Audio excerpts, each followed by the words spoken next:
Here with more legal analysis, Greg Jarrett and former acting Attorney General Matt Whitaker. Greg, let's get your take. There's a lot. Should this investigation begin into bribery and money laundering? Oh, absolutely, 100%.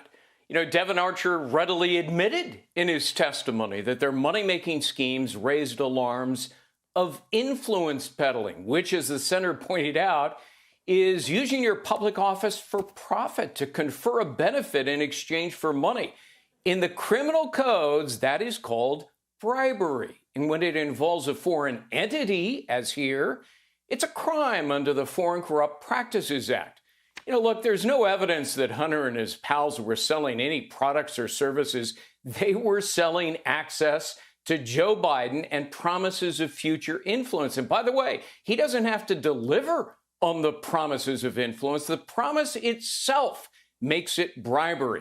And he obviously knew he was the closer, if you will. He'd get on the telephone, he'd attend dinners to prove the value. What is that? That's aiding and abetting, which makes him an accessory. And finally, I would say, pay no attention to Democrats and the biased media who keep saying over and over again, oh, you can't show he didn't make any money off of it. You don't have to read the bribery statute. If the money goes to another person or entity, that is still bribery, Sean.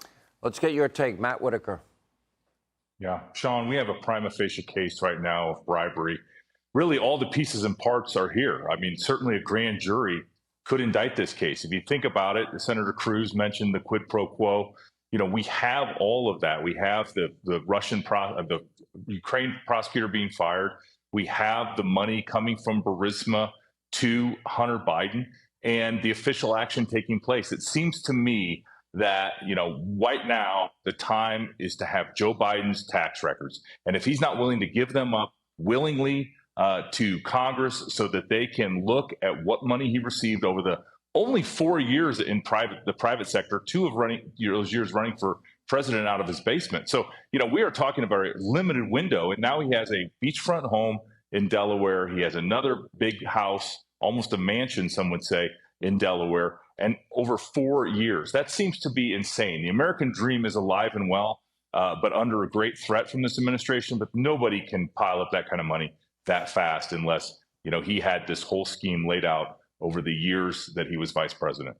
All right. Thank you, Matt Whitaker. Thank you, Greg Jarrett. Great analysis.